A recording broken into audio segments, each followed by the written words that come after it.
So we often are not consistent in studying scripture, and then you said that I said that scripture gives spiritual knowledge.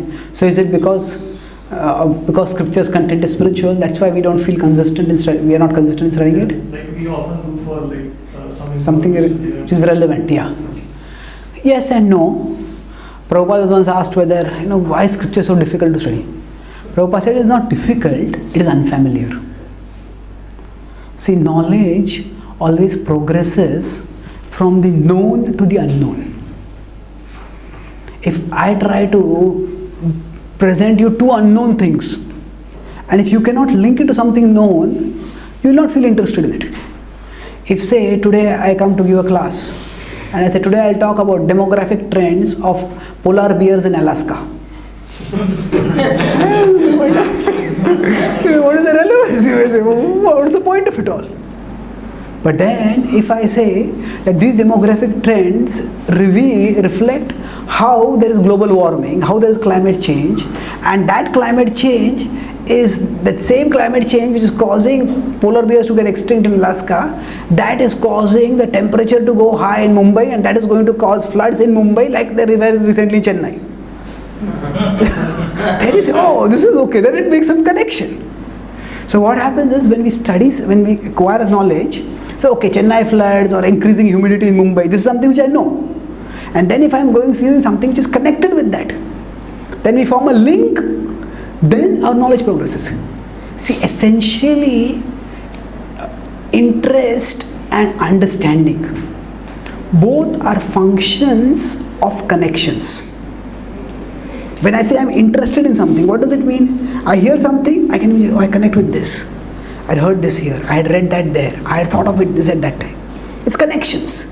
Whenever we hear something, the more connections we make between that thing which we are hearing and what we already know, the more we become absorbed in it. When we say I am absorbed in something, that means we are making so many connections of what we are hearing with other things that we have no time to perceive anything else. We are not connecting with anything else at that time. So it's a matter of, so it's a whole matter of as interest and understanding. Both of them are matters of connections. So usually in the early stages of our spiritual life, when we study scripture, we may not be able to make those connections. And that's why scripture seems uninteresting. But when we hear classes from devotees who have made those connections, and then they show things, the connectedness of things they show to us, then hey, I never thought like this, this makes sense. So in the initial stages of our spiritual life, at least for the first 5 to 10 years, most of our intellectual growth happens through hearing. We study as a duty, no doubt, and it's important. But most of our intellectual comprehension, intellectual growth will happen through hearing. And as we keep hearing more and more, then as our knowledge becomes more and more, then when we start studying scripture, we say, okay, this is connected with this, this is connected with this, this is connected with this. And that way, our connection with scripture deepens. So one way we could bring consistency at our level, we can bring consistency in our studies, is by making our studying and hearing symbiotic. That means we choose some series of lectures that we are going to hear. Say if you want to study a section of Bhagavatam, say you want to study Dhruva Maharaj pastime. Then instead of just reading the Dhruva Maharaj pastime, find out some senior devotee who has given lectures on the Dhruva Maharaj pastime, some devotee whose classes inspire you, and then study those and in parallel read the scriptures. So that symbiosis of studying and hearing, you read the purport and then you hear the class. Hey, I never thought you could connect like this. You could connect like this. You could connect like this. And then what will happen is, by that we will not only become connected with scripture, but also we will develop our capacity for seeing connections, our capacity for developing connections. And that will gradually lead to more and more consistency.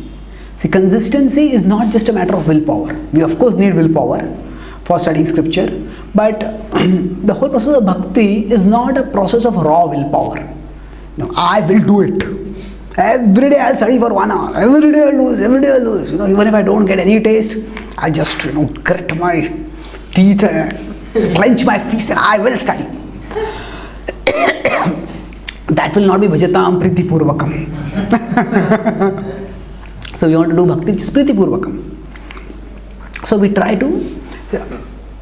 There are definitely times when we require willpower to study, but we should also try to gain appreciation from those who have appreciation for scripture, and then consistency will naturally come. Even if the subject of scripture is spiritual, that does not mean that it is irrelevant to us.